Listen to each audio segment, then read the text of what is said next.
Coucou, j'espère que ça va pour vous. Alors j'avais envie de parler d'un sujet pour moi qui est encore très sensible, malgré que ça fasse 8 ans que ça s'est passé. Donc comme vous l'avez vu dans le titre, je vais parler du décès de ma maman et puis comment je me sens après 8 ans. Déjà, je vais parler un petit peu du contexte. Ma maman, elle est décédée le 9 décembre 2016, donc ça fait vraiment 8 ans maintenant. J'ai du mal à y croire parce que le temps il passe tellement vite que moi j'ai l'impression que c'était il y a 2 ans et ça me fait très peur parce que le temps il passe et j'ai l'impression que plus le temps passe et plus je m'éloigne d'elle. C'est bizarre comme sensation, c'est très très particulier.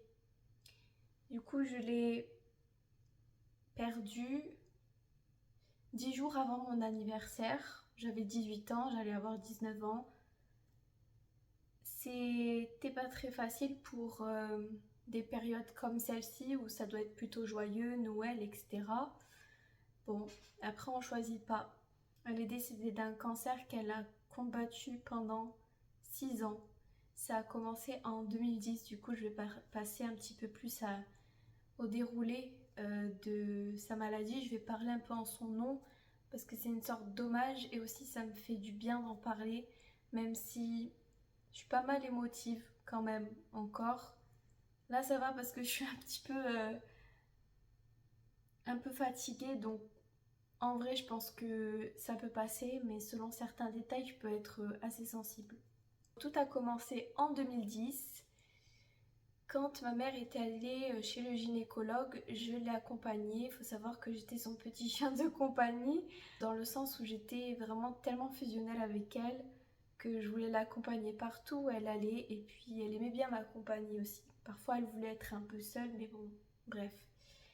Je l'ai accompagnée, je ne savais pas pourquoi. Moi j'avais 12 ans. C'était l'année de mes 13 ans. Je ne comprenais pas pourquoi.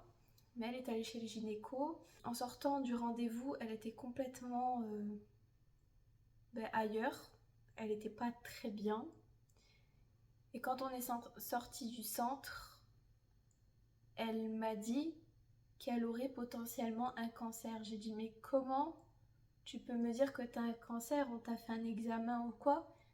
Non mais la gynéco m'a touché le sein et a senti une boule. Donc jusque-là, moi je me suis dit bon, j'ai stressé, j'ai paniqué. En vrai, j'ai vraiment paniqué. J'ai dit mais maman, il n'y a pas encore les résultats. Enfin, il faut que tu fasses justement des examens pour voir ça.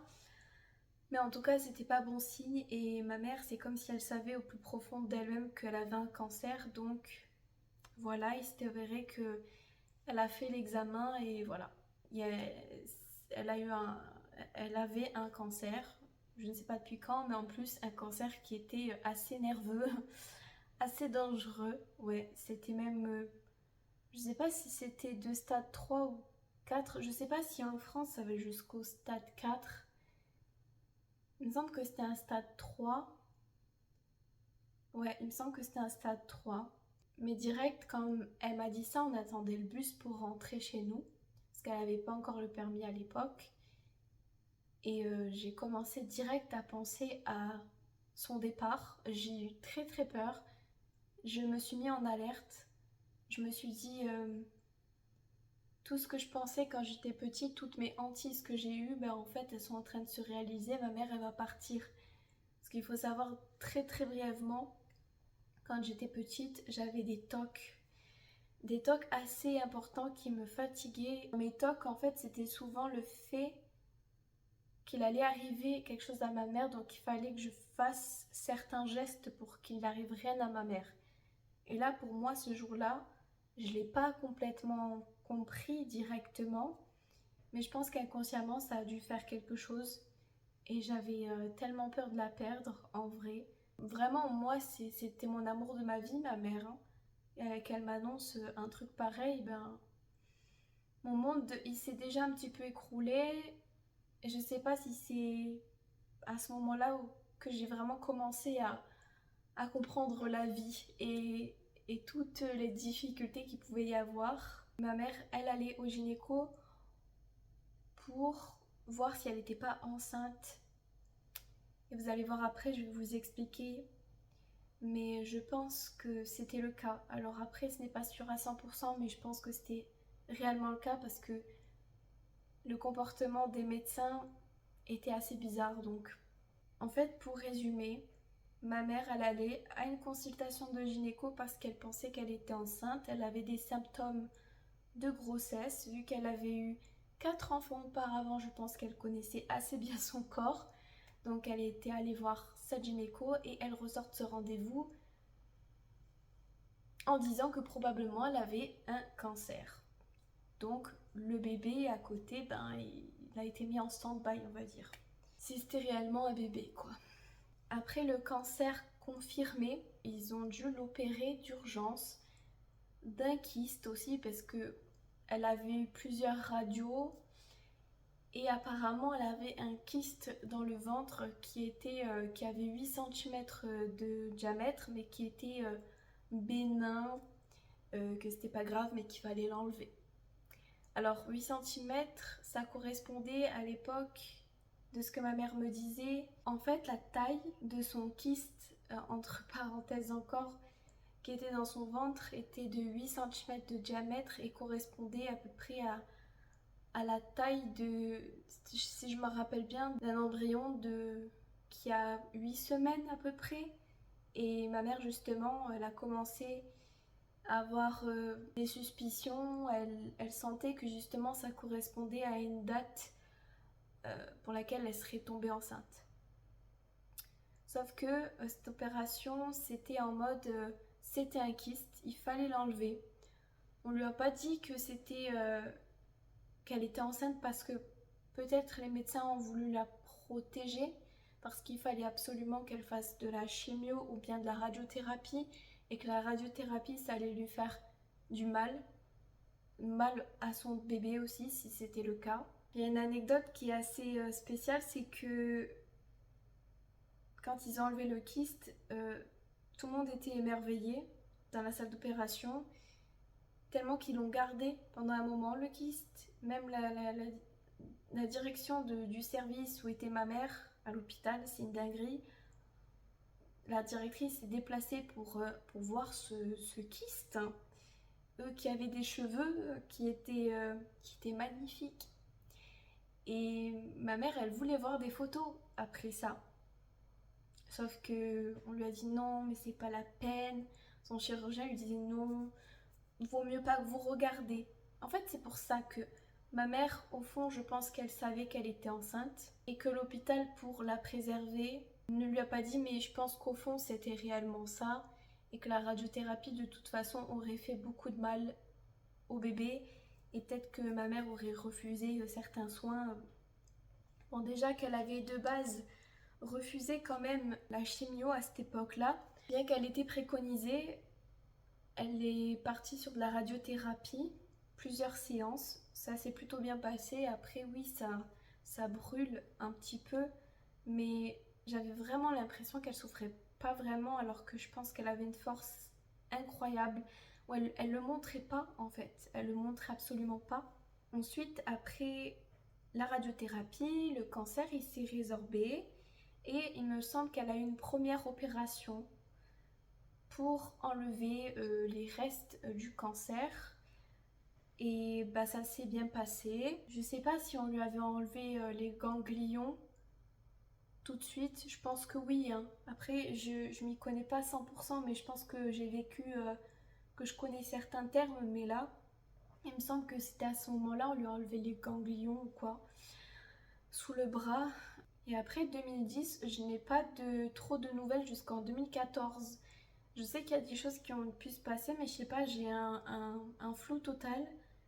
C'est que je pense que après l'opération qu'elle a eue, le cancer il s'était résorbé, sauf qu'à un moment donné, elle me l'avoue un peu plus tard, que ça faisait un moment qu'elle ressentait une boule sous l'aisselle, une grosse boule, et qu'elle avait du mal à aller voir le médecin, parce qu'elle savait au fond que c'était une récidive, et que c'était compliqué pour elle mentalement de l'assumer, ce que je peux comprendre. Mais finalement, elle est allée à un rendez-vous. On lui a dit en effet que elle avait fait une récidive et que voilà, et c'était une énorme boule cette fois qu'elle avait. Après, moi, je la voyais pas, elle voulait absolument pas qu'on la voie. Même quand je voulais lui faire des câlins, elle était comme ça. Elle voulait pas. Elle me disait oui, je suis pas trop câline et tout. C'est vrai que ma mère a pas été habituée aux câlins, etc. Mais je trouve qu'elle était quand même plutôt câline avec moi de base. Mais elle voulait pas qu'on touche ses aisselles parce qu'elle voulait pas qu'on voit. Mais elle disait que sous la douche, même enfin, en se frottant, elle avait compris que justement ça avait recommencé. Et là, cette fois, il y a eu vraiment les bouchées doubles. C'est-à-dire que là, c'était le protocole entier, donc chimio et opération. Je sais pas si elle a encore eu de la radiothérapie après, je m'en rappelle plus. Mais en tout cas, elle a eu la chimio. C'était une étape assez compliquée. En fait, je parle en son nom parce que elle est plus là. Et je sais pas si elle en aurait parlé, mais en vrai, c'est pour lui rendre hommage et à quel point elle a été forte de subir tout ça. Et moi, j'étais spectatrice, j'étais avec elle. Du haut de mes, je sais pas, de mes 12 ans à mes 18 ans, j'ai pas toujours tout bien compris. Mais je pense que j'ai quand même assez compris de choses et je l'ai suivie sur son parcours qui était difficile mais qu'elle voulait pas le montrer et elle a fait preuve d'une force mais énorme. Donc elle a fait ses rendez-vous, on lui a posé un porte-à-quatre pour pouvoir faire transfuser la chimio. Elle avait un peu peur de comment, enfin je sais pas si elle avait vraiment peur, mais en tout cas je pense qu'elle appréhendait un petit peu de comment ça allait se passer parce que forcément, ma mère qui était très coquette, elle avait les cheveux jusqu'aux fesses, vraiment même plus bas que les fesses parfois. Et c'est pour ça qu'il me semble en 2010, elle avait un peu refusé parce qu'elle voulait pas perdre sa féminité, que c'était très très dur pour elle et qu'on lui avait dit qu'avec la radiothérapie, ça aurait été possible justement de s'en séparer. D'ailleurs, elle s'en est séparée, mais pendant pas longtemps, parce qu'après, il y a eu une récidive justement. Donc, pour revenir en 2014, il me semble que c'était vraiment cette année-là. Je parle vraiment approximativement parce que les dates, je les connais, mais pas au mois près, etc. À part vraiment les dates qui sont hyper marquantes. Donc forcément, qui dit chimio dit perte de poils, perte de cheveux. Comme j'ai dit, ma mère très coquette, ça a été très dur pour elle, elle ne le montrait pas forcément. Mais je me rappelle que quand elle a commencé la chimio, ses cheveux, ils ont commencé petit à petit à tomber. Mon père, ce qu'il avait fait, c'est qu'il lui avait coupé jusqu'au milieu du dos pour commencer. Et ça faisait déjà trop court pour elle, elle qui était habituée à avoir les cheveux hyper longs. Et en fait, je me rappelle, elle les mettait comme ça sur le côté avec un élastique serré parce qu'elle avait peur de les voir tomber. Elle essayait de les garder le plus longtemps possible jusqu'au moment où elle était allée dans un salon spécialisé pour les femmes ayant un cancer, les personnes ayant un cancer, et elle avait franchi le cap. La femme là-bas lui a rasé la tête et puis lui a posé sa perruque. Elle était hyper mal à l'aise. Moi, je me rappelle que j'étais en cours à ce moment-là. J'étais au lycée, j'étais en seconde. J'étais en cours à ce moment-là et quand je suis rentrée, je l'ai vue avec sa perruque. Elle était comme ça, elle me regardait en mode qu'est-ce qu'elle va dire? Et je la trouvais magnifique, vraiment. La perruque, elle était hyper bien faite. Bien sûr, ma mère, elle n'était pas habituée, elle avait l'impression que ça se voyait de ouf, alors que bon, la perruque, c'était pas donné. En plus, c'était pas pris en charge. C'est assez regrettable.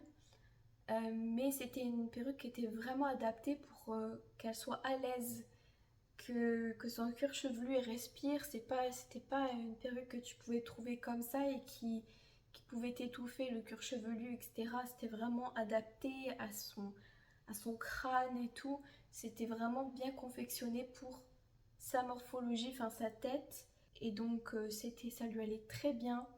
Elle avait un dégradé comme ça, une couleur plus claire que ce qu'elle avait, qui se rapprochait de sa couleur naturelle parce qu'elle faisait des teintures avec ses cheveux blancs, donc elle avait les cheveux un peu plus foncés que ses cheveux naturels. Ça lui allait hyper bien, c'était vraiment trop beau. T'as même des gens qui ont cru qu'elle s'était fait une couleur, coupé les cheveux, qui étaient là en mode c'est quoi ta couleur de cheveux, c'est quoi même une spécialiste qui la suivait en oncologie lui a dit ah, vous avez fait une couleur, une coupe, mais elle a dit non, non, je me suis rasé la tête et j'ai mis la perruque. Ce qui est logique parce qu'elle était en train de perdre ses cheveux dans tous les cas. Ça a été, je pense, une épreuve énorme pour elle et encore elle se cachait. Elle m'avait avoué que des fois elle s'enfermait dans la salle de bain, elle pleurait et ça me fait mal de penser ça. J'aurais trop aimé vouloir la soutenir un peu plus dans ces moments-là, mais c'est une maman, c'est normal, elle voulait quand même me préserver un maximum, sachant que j'étais vraiment très fusionnelle avec ma mère, on parlait beaucoup, beaucoup, beaucoup.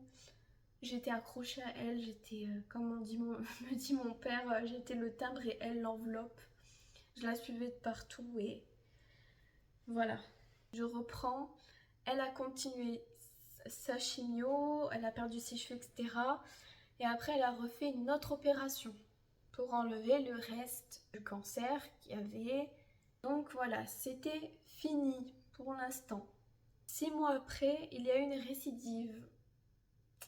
6 mois après, 5-6 mois après, il y a eu une récidive. Alors c'était très compliqué parce que elle avait du coup rendez-vous justement tous les 6 mois, tous les 5-6 mois pour contrôler son cancer, de voir si elle n'avait pas rattrapé ce fichu cancer. Mais il s'est avéré que quand elle est revenue à la maison, je l'ai vue, je l'ai regardée et je vous jure, j'ai cru avoir entendu qu'elle m'a dit je n'ai pas le cancer, il n'est pas revenu. Et j'étais contente, j'ai dit oui c'est trop bien maman et tout. Et après elle m'a dit, elle a commencé à pleurer un peu et elle a commencé à me dire mais non je l'ai, ça a recommencé. Je l'ai regardé, mon monde il s'est encore écroulé et en vrai quand je lui ai dit je suis désolée maman, je voulais pas te faire pleurer, elle m'a dit mais non c'est pas pour moi que je pleure, c'est par rapport à toi, je voyais que t'étais hyper contente et que finalement t'as changé de tête et donc ça m'a fait beaucoup de peine. Voilà, je lui ai dit t'inquiète pas, ça va aller. De toute façon, les soins il faudra les recommencer, donc voilà encore rebelote, encore chimio. Donc elle avait fait à ce stade je sais même plus combien de récidives elle avait fait, elle en avait fait 2. C'était la deuxième récidive.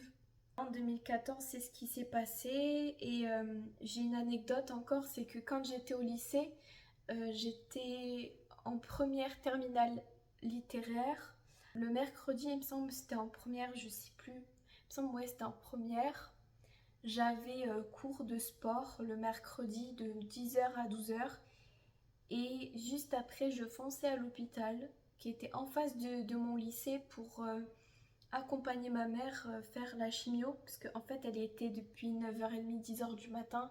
Et moi, je la rejoignais quand j'avais fini à midi. Et tous les mercredis, c'était comme ça. Donc, à chaque fois, je restais avec elle jusqu'à 15h, 15h30. Et c'était même pas une corvée pour moi parce que, en vrai, j'avais tellement plus d'affinité avec ma mère que je me sentais même pas de rentrer à la maison sans qu'elle soit là. Donc, je savais qu'elle était à l'hôpital, j'avais juste envie d'être avec elle. Et c'est drôle parce que elle était avec des personnes plus âgées qu'elle. Parce que quand elle a eu ce cancer-là, elle l'a eu au début de sa quarantaine. Donc toutes les autres personnes étaient plus ou moins âgées qu'elle quand même. Et ces personnes, elles étaient trop gentilles dans la salle. Parce que c'était une salle commune, hein, où tout le monde se faisait... attendait de finir la chimio. Parce que ça se fait vraiment progressivement, c'est goutte par goutte, hein, on peut pas faire un choc. Et ma mère, elle rassurait tout le monde, elle était solaire. Je dirais même, elle était plutôt fataliste. C'était en mode, on fait comme on fait, les choses, elles se passeront comme elles se passeront, et puis basta. Et c'est ça que j'ai toujours apprécié chez ma mère, c'est qu'elle a su parler aux gens, elle a su faire rire les gens, alors qu'elle-même, elle était dans une situation hyper délicate. En 2015, ça s'est gâté. Ça s'est gâté parce que en 2015, encore une récidive. Donc troisième récidive. Son caractère, il avait quand même pas mal changé. Elle était beaucoup plus dans l'agressivité, dans le sens où elle en avait marre. Et je peux la comprendre tout à fait. Encore une fois, elle a fait de la chimio, hein. Encore de la chimio, de la chimio. Ensuite, elle a eu une opération avec un professeur assez réputé dans la région où je suis, la région PACA, qui était spécialiste en oncologie, opération, machin, bref.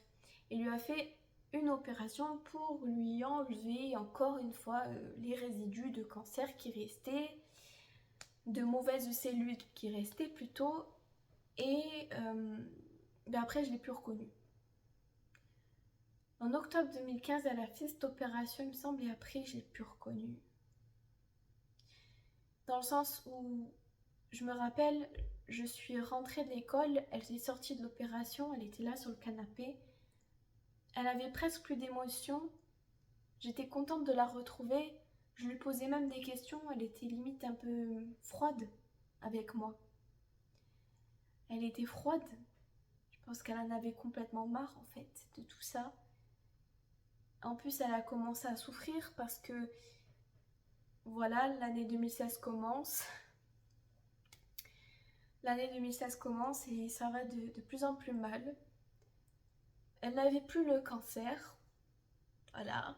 Il faut savoir qu'elle avait eu son permis entre-temps en 2013 et je suis contente qu'elle ait pu avoir quand même cette opportunité de l'avoir pendant 3 ans. Malgré tout ça, elle pouvait plus trop conduire. Elle conduisait d'abord d'une main, d'un bras, et puis après elle n'est plus arrivée à conduire parce qu'en fait elle a commencé à avoir son bras qui gonflait, mais d'une manière où quand tu le touchais, tu avais l'impression qu'il était tellement tendu qu'il allait exploser. Et tu t'imagines pas à quel point, enfin je pense que les gens qui regarderaient cette vidéo et qui ont vécu ça pourraient le comprendre. Mais même moi je peux pas imaginer. Ma mère qui était pas du tout douillette, qui avait un seuil de tolérance élevé à la douleur, c'était très dur pour elle. Elle avait tout le temps le bras comme ça, elle se tenait comme ça. Des fois, elle en avait marre, donc elle en pleurait. Le seul réconfort qu'elle avait à ce moment-là, je pense que c'était mon chat Doudou, qui est parti aussi cette année-là, juste avant ma mère. Voilà. Début d'année 2016, ça commence à être compliqué. Elle revoit un médecin à un moment donné pour voir son bras, sa cicatrice, parce qu'il faut savoir que sa cicatrice de l'opération qui avait lieu en octobre 2015, elle s'est jamais refermée. Jamais refermée. T'avais des infirmiers qui venaient tous les jours à la maison pour lui faire le pansement. Ça ne se refermait jamais et on comprenait pas pourquoi. Ça lui faisait en plus hyper mal, son bras hyper gonflé et tout. Et à un moment donné, elle va à un rendez-vous et elle fait une radio. Et qu'est-ce qu'on trouve dans la radio? On retrouve quoi? Un harpon. Un harpon médical d'opération. Un chirurgien, donc je ne sais pas si c'est ce professeur en question en 2015 ou bien l'opération qu'elle avait faite un an avant, parce qu'il faut savoir que là j'ai pas tout dit, j'ai dit peut-être un peu en vrac, mais en tout elle a eu 7 à 8 opérations en tout en 6 ans, ce qui est énorme. Et apparemment elle avait un harpon qui était pas très loin de ses poumons non plus, hein, à 3 cm. Bon, c'est un harpon, c'est un truc comme ça. Mais voilà, l'erreur médicale qui tue. À l'époque, j'étais très énervée, on était très énervés, mais on était épuisés aussi. Avec ma mère, on était épuisés. Moi, je me sentais impuissante parce que à l'hôpital, ils disaient que c'était pas ça qui faisait qu'elle était inflammée. Mais moi, j'avais l'impression, hein, après, c'est mon impression, que son corps, il essayait de rejeter quelque chose. C'est pour ça que la cicatrice sous son bras, elle voulait pas se refermer. Après, les médecins, ils disent que non, c'est pas ça, machin, truc, bref. Après, il s'est passé un moment, c'était l'été 2016, j'ai passé le bac, en plein bac. Et ça n'avait pas de rapport avec son cancer, quoique je pense que peut-être c'était en rapport avec sa cicatrice qui ne fermait pas. Il y a dû avoir, ou je sais pas, à l'hôpital ce qui s'est passé encore une fois. Franchement, je sais pas, parce qu'elle faisait quand même des visites de temps en temps à l'hôpital. Et il y a un moment donné où elle était complètement pas bien un soir, et c'était vraiment la veille. J'avais commencé le bac, c'était le premier jour du bac. J'avais fait mon épreuve de philo, je m'en rappelle. Le lendemain, c'était histoire géo. Le soir, le soir nuit, elle était là comme ça dans le lit et elle me regardait. Elle savait plus me parler correctement. Elle me parlait en mode frigo, médicaments, ventilateur. En fait, elle mélangeait plein de mots en même temps. Et moi, j'étais là, j'ai dit, qu'est-ce que tu veux, maman, et tout. Qu'est-ce qui se passe et tout. Est-ce que tu veux qu'on aille à l'hôpital et est-ce que tu veux que j'appelle. Alors mon père, je veux pas l'incriminer, mais il s'est pris vraiment... il s'en est pris dans la tronche parce qu'à ce moment-là, il était là, il était à la maison, il venait de rentrer du travail, mais lui, il était à la télé, il était dans le salon. Ma mère, elle était pas très bien dans la chambre, il y a que moi qui assurais le truc, quoi. J'étais hyper stressée. Ce que j'ai fait, c'est que après réflexion, j'ai appelé les pompiers. Voilà, j'ai appelé les pompiers. D'ailleurs, j'ai le souvenir que le médecin qui m'a eu au téléphone n'était pas très sympa. Il était trop, je trouve, condescendant. Il me stressait vachement. Oui, quels sont les médicaments que prend votre mère? Ma mère, elle prenait tellement de médicaments, si vous saviez, toutes les substances qui pouvaient... Elle avait, on va dire, une caisse, et j'extrapole pas, enfin je veux dire, j'exagère pas. Elle avait une caisse entière de morphine, de tous les médicaments pour la soigner, les bandages, les machins, les trucs. Bref, elle avait beaucoup de médicaments. Et elle en prenait tout le temps, tous les jours, parce qu'elle souffrait. Ah bah, le gars, il était pas très sympa avec moi au téléphone, mais bon, on a réussi à faire venir, enfin, j'ai réussi à faire venir les pompiers. Alors qu'à l'époque, j'étais tellement timide, tellement plus timide, j'étais tellement mal. J'étais tellement mal que je voulais de base que ce soit mon père qui l'amène à l'hôpital, et finalement, c'est moi qui ai dû me débrouiller encore une fois. Parce que oui, c'est...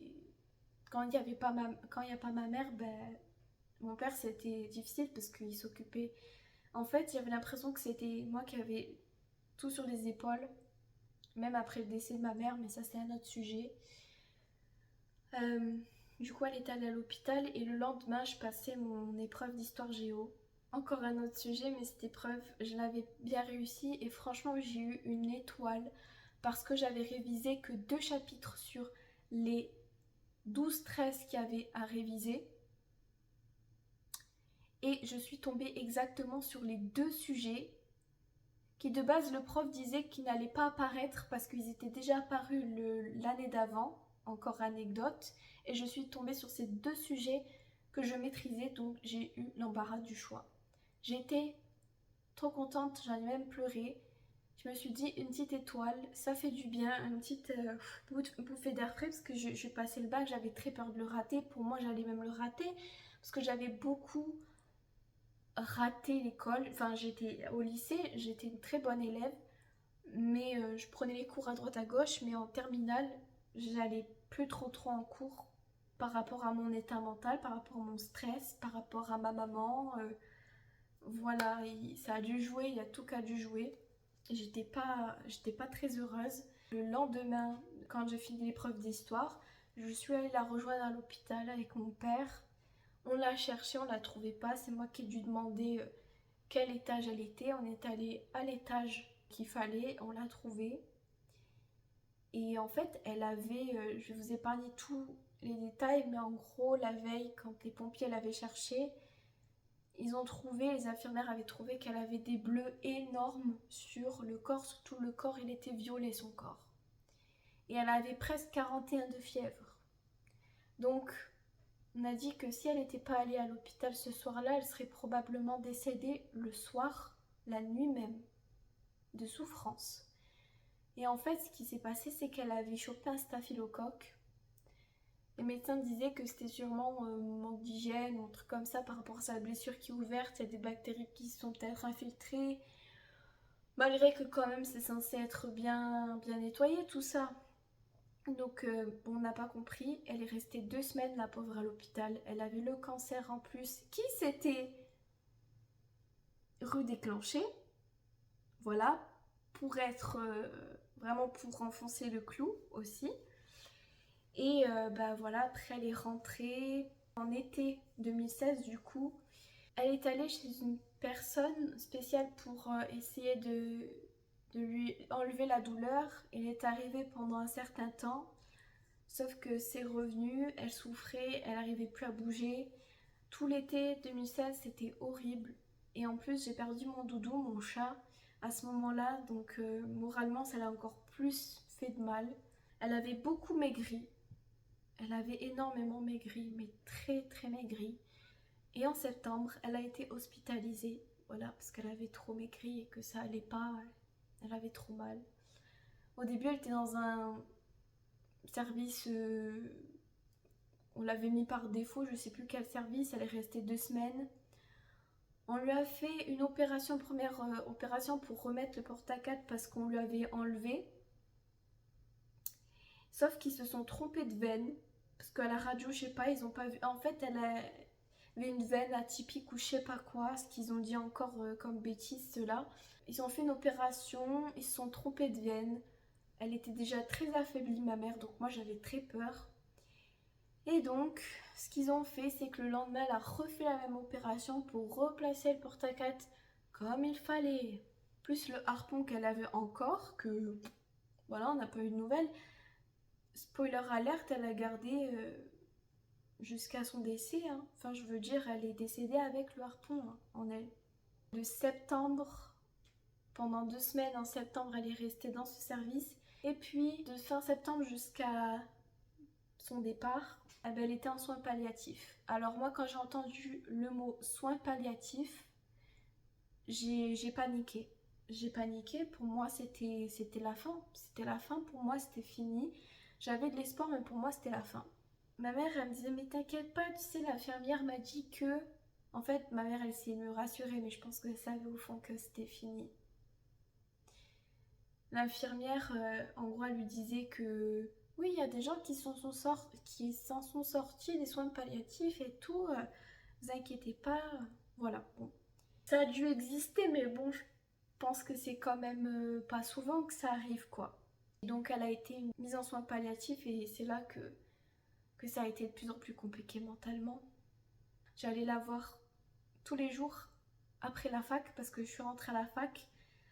Encore une fois, elle est rentrée à l'hôpital le jour où je commençais la fac. Entre le bac et la fac, c'était quelque chose. Je continuais mes cours à la fac, j'étais bien. Voilà, il n'y avait pas de souci. J'allais la voir tous les soirs. Je restais avec elle. Mais il y a des jours où quand je venais la voir à l'hôpital, elle était bien. Elle avait l'air bien. Reprendre du poil de la bête, elle parlait bien. Et le lendemain, elle était presque comateuse, pas bien. Et puis, t'as l'espoir qui redescend. Et ça, pendant presque 3 mois, ça a été comme ça. Elle avait de la chimio encore et encore. Sauf qu'à un moment donné, le 2 décembre 2016, il y avait un rendez-vous qui était prévu, je le savais quelques jours auparavant, un rendez-vous avec des médecins qui était prévu. Bon, moi je me suis dit, parce que j'étais dans le déni encore, et sachant que j'avais une psychologue qui me suivait à l'hôpital pour me préparer psychologiquement, mais moi je savais pas, j'avais pas compris, et ma mère elle tenait à ce que je parle avec cette psy. Donc quand j'arrive au rendez-vous le 2 décembre, ben en fait t'avais 5 médecins qui étaient devant nous à la porte d'entrée de la chambre de ma mère. Je regarde comme ça et je les vois, il y en a, ils essayent de m'éviter du regard, ils ont le regard vers le sol. Et je suis là, j'ai dit putain ça pue, ça sent vraiment pas bon. On nous reçoit dans une pièce familiale, dans le service, et on nous dit très clairement que c'est terminé, qu'ils vont arrêter le traitement parce que ça ne marche plus et qu'elle est très affaiblie et qu'ils vont tout simplement la laisser partir tranquillement. Voilà. Et moi, quand on m'a dit ça, ben j'étais là, je regardais par la fenêtre, je me rappelle, et je me suis dit, attends, là ils sont en train de dire que je vais vivre sans ma mère. Que depuis bébé, je suis accrochée à elle comme un timbre avec son enveloppe, et on est en train de me dire ça. En fait, j'ai pas capté. Mon cerveau, je pense qu'il a fait un déni. Mais je sais pas, quand je suis sortie, j'ai quand même, du rendez-vous, j'ai quand même pleuré. Alors il faut savoir que mon père, il était avec moi dans le rendez-vous. Et lui, il était au courant depuis 2 mois auparavant qu'elle allait partir, ma mère. Mais il me semble, je sais pas si ça vient de ma mère, mais je pense que ça vient de ma mère que elle voulait pas, ou de l'infirmière, je sais pas, ou du personnel médical. Mais je pense que ça vient de ma mère qui voulait pas que je sache ça trop tôt parce que j'étais à la fac et elle voulait, vu que ça se passait plus ou moins bien à la fac pour moi, eh ben elle voulait que ça reste le plus longtemps possible. Donc je l'ai su une semaine avant son décès, donc le 2 décembre. Puis après, petit à petit, ça allait de plus en plus mal et puis je vais épargner les détails. Après, il y a de la famille qui est venue, voilà, et le soir du 9, du coup, le soir de son décès, parce qu'elle est décédée vers 20h, ben, j'étais là. Je l'ai vue partir. J'ai vu son dernier souffle. Et ça fait quelque chose, ça fait vraiment quelque chose, ça m'a rendue vide. En fait, c'est bizarre parce que j'ai vraiment ressenti un vide instantané et un soulagement en même temps, parce que je me disais qu'elle souffrait plus. Parce que il faut savoir que c'était ma soeur qui m'avait envoyé un message en me disant si tu veux la voir, c'est maintenant ou jamais, en gros, parce que elle respire très mal et tout. Bref, c'est vrai que quand j'étais allée, elle respirait très mal. Elle a été branchée de partout, elle avait une poche pour uriner, machin. Son urine, elle était... Bref, je veux pas rentrer dans les détails. Je suis restée avec elle, donc je pense de 5h de l'après-midi, enfin 17h jusqu'à son décès.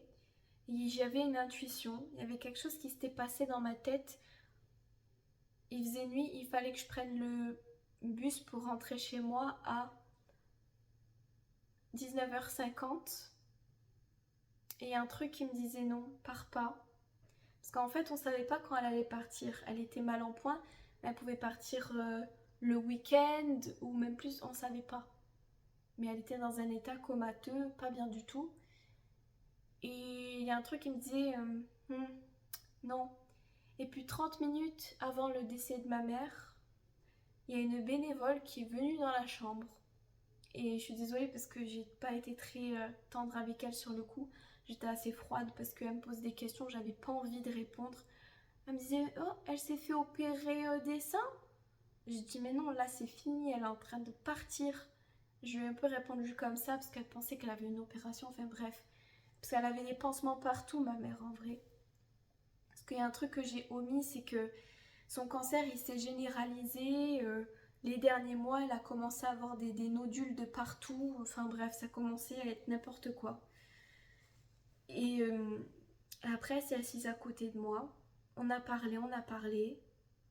Et puis d'un coup, la bénévole, vers 19h57, je dirais 56-57, elle regarde ma mère. Elle dit oh, elle est en train de partir, j'ai l'impression. Du coup, je me suis retournée et j'ai vu son dernier souffle. J'ai vu son cœur lâcher. Voilà, tout simplement. Et en fait, c'est bizarre parce que, comme j'ai dit tout à l'heure, je me répète, j'ai ressenti comme un soulagement parce qu'elle souffrait tellement, elle a tellement souffert. Mais je pense que je me suis sentie aussi très vide. Je comprenais pas. Et je suis restée jusqu'à bien minuit et demi. Minuit et demi, à côté de ma mère, qui était inerte à côté de moi. Je la regardais, j'avais même l'impression que son ventre, il bougeait encore. Alors que non, je suis restée à côté d'elle. Et puis, mon père, il n'était pas au courant qu'elle était plus là.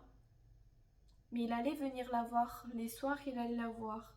Du coup, ma soeur m'a proposé de descendre au rez-de-chaussée pour pas que mon père soit choqué quand il monte. Et je pense qu'elle a eu raison de faire ça parce que ma soeur est venue, en fait, elle était au courant, elle est venue après, vu qu'elle avait ses enfants à faire garder, ben, du coup, elle est venue un peu plus tard. Moi, je suis restée avec la bénévole le temps qui prépare le corps de ma mère. Ça, j'avais oublié de dire ça, donc je le rajoute. Et quand je suis revenue, il y avait ma soeur, on s'est enlacés et elle m'a dit ce serait bien qu'on le dise à papa, mais qu'on l'attende qu'il vienne du travail. Qu'on lui dise rien, comme ça il fait la route tranquille et on lui dit rien. Et, et quand on est descendu dans le rez-de-chaussée, j'avais plus aucune émotion, c'est comme si j'étais vide. Elle a pris quelque chose ce jour-là. Elle a pris quelque chose. Elle a pris une partie de mon cœur. Elle a pris, je pense, une partie de mon âme, une partie de mon cœur ce jour-là. Parce que ma soeur, elle pouvait pleurer. Moi, j'étais là, même, je m'en voulais un peu. Je me disais, mais c'est bizarre parce que j'étais complètement perdue. Je comprenais pas, en fait, ce qui se passait. Pourquoi j'étais comme ça, pourquoi je réagissais comme ça. Je l'ai compris plus tard, en fait, pourquoi. Mais quand mon père est arrivé, du coup, il nous a vus toutes les deux. Et c'est ma soeur qui a dit, moi, j'ai rien dit. Ma soeur a dit, bon, ben voilà, c'est fini. Et mon père, je pense que c'est la première fois de ma vie que je l'ai vu comme ça. Il avait les yeux rouges, il regardait au loin. Il nous a pris dans les bras, mais on sentait une détresse, une tristesse dans son regard qui était énorme. Et ça, je l'oublierai jamais. Donc il n'est pas monté parce qu'il voulait pas. C'était son choix, il voulait pas voir. C'est compréhensible. Et, euh, et voilà comment s'est passé le programme. Ça fait beaucoup de bien de raconter tout ça. Je suis désolée si je ramène des bad vibes, mais j'ai vraiment besoin de raconter ça en détail, sachant qu'il me semble que j'avais déjà fait une vidéo à ce sujet, mais là j'avais besoin de rajouter encore des détails, je pense que je n'avais pas mis, que j'avais omis même, et que j'étais pas prête à dire. Mais voilà. Ensuite, l'après décès de ma mère, c'était... je suis retournée à la fac en janvier, alors je vous épargne l'enterrement. Bon bref, il y a eu l'enterrement. Je suis retournée à la fac comme si de rien n'était en janvier. J'ai passé mes examens, j'ai eu étonnamment des bonnes notes dans certaines matières. J'avais travaillé un petit peu, bon sur d'autres pas vraiment, mais j'avais presque eu pas ma licence quand même, on va pas aller jusqu'à là. Mais j'avais eu mon semestre presque à quelques dixièmes près, hein. J'étais à 9, je sais pas, à 9,20, 9,30, je sais pas. C'était facile au rattrapage de rattraper. Moi je savais pas, mais du coup mon semestre s'était quand même relativement bien passé. Donc voilà, en janvier j'étais normale. j'ai rencontré Majou, mon ange gardien. Et à ce moment-là, elle m'a fait vraiment sortir de... Elle m'a fait changer mes idées à ce moment-là, elle s'en est pas rendue compte. En fait, elle est venue vers moi en mode oh, t'as pas vu tout le mois de décembre, parce que c'est vrai que j'étais quelqu'un qui était assez régulière en cours, qui était toujours là, je me mettais toujours devant, la bonne élève quoi. Et d'un coup, on me voyait plus trop. Donc je lui expliquais, j'ai dit voilà ce qui s'est passé. Et puis, vu que tous les deux à la fac on n'était plus concentrés, moi j'étais plus concentrée au deuxième semestre, on sortait, on allait boire un coup en ville ou on allait se balader, j'allais chez elle, on allait. Franchement, elle m'a, à cette époque-là, je lui remercie vraiment parce qu'elle a vraiment contribué à ce que je reste peut-être les pieds sur terre. Et ensuite, je m'en suis voulu de pas assez pleurer. Je me dis c'est normal, c'est comme si la vie continuait normalement. Sauf que non, non, non, non, non, non, non, non, non. Ça, j'ai dû en parler plusieurs fois dans mes vidéos. J'ai eu un choc post-traumatique. C'est-à-dire qu'à partir de mars, avril 2017, du coup, il me semble que en fait j'étais allongée dans le lit, j'étais en train de regarder une vidéo, je me rappelle, de Thibaut InShape. Je me rappelle très bien. Et j'ai d'un coup une partie de mon corps qui se fige complètement. Je me dis merde, qu'est-ce qui se passe? Mon père il est là, il essaie de me masser et tout. Et en fait j'avais un petit peu des symptômes d'un AVC, mais en fait j'en avais pas fait un. Et après ça a commencé les crises d'angoisse. Je ne connaissais pas ce que c'était, mais bon Dieu que j'avais l'impression de mourir à chaque fois que j'en faisais. Là je fais des crises d'anxiété, mais là c'est des différentes crises.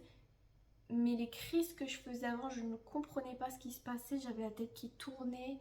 J'avais l'impression que j'allais tomber, mourir. C'était terrible. Et comme ça, c'est arrivé d'un coup.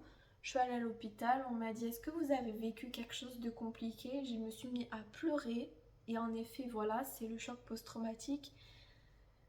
Il s'est passé des années où j'ai pas forcément pris de médicaments ou quoi que ce soit, j'ai juste pris des petits anti-stress qui étaient pas très forts. Je me suis concentrée sur le permis et je passe les années. En 2018, j'ai commencé à vraiment pas être bien, à prendre des antidépresseurs que j'ai trop vite arrêtés pour des raisons de merde. Voilà. Et j'ai revu en 2021 une psychiatre qui m'a donné un antidépresseur et depuis je le prends tout le temps.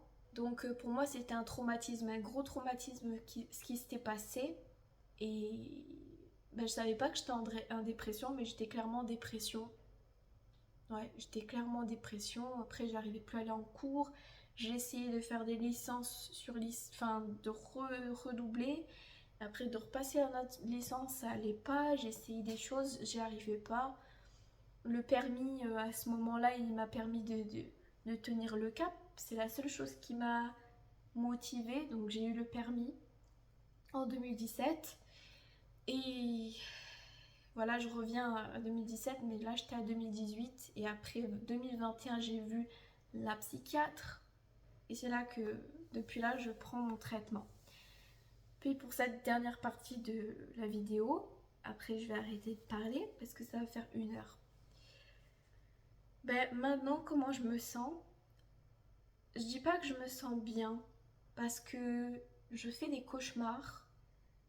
Là, ces 3 dernières semaines, j'ai fait des cauchemars atroces parce que qui te remettent vraiment dans les émotions, dans les sentiments que tu as ressentis, que tu ressens quand tu perds une personne ou quand tu vas la perdre. Je revivais les moments d'une différente manière dans mes cauchemars que j'étais en train de perdre ma mère. Il y a quelques jours, j'ai fait ce cauchemar. Je me suis réveillée, j'étais au bout de ma vie. Une semaine avant, j'avais fait le même cauchemar. Pareil, je m'étais réveillée, j'étais au bout de ma vie. Une semaine ou 2 semaines, je sais plus combien de semaines auparavant, mais vraiment, les cauchemars, ils n'étaient pas très éloignés. Et c'est la période pour moi de décembre qui est très compliquée, de septembre à décembre en particulier, qui correspond à la date où ma mère elle a été hospitalisée. Et donc voilà. Là cette année c'est quand même allé, enfin l'année 2024 c'est allé relativement mieux parce que j'ai fait quand même de l'EMDR et tout. Et je pense que maintenant j'arrive plus à en parler. Et même parfois j'en pleure plus facilement. Avant j'étais bloquée, je pense. J'en pleurais pas si facilement que ça. Même si je sais que les médicaments ils peuvent bloquer certaines émotions parfois. Voilà, ça fait 8 ans maintenant et je suis toujours mal. Je me suis habituée à vivre sans elle, ça c'est sûr, mais elle me manque énormément. Et je supporte pas le temps qui passe parce que chaque jour qui passe, je me dis je m'éloigne d'elle. C'est bizarre à dire, mais elle est dans mon cœur, je le sais, hein. Mais je m'éloigne du temps où elle était physique. Elle était dans ce monde, quoi. Et ça me rend mal. Je suis nostalgique, ça me rend mal. Et mais bon, j'essaie d'aller de l'avant. Je continuerai la thérapie par rapport à ça. Mais c'est un vide immense qu'elle m'a laissé. Vraiment un vide que j'essaie de combler d'une certaine manière sans m'en rendre compte, hein, avec le matériel, avec...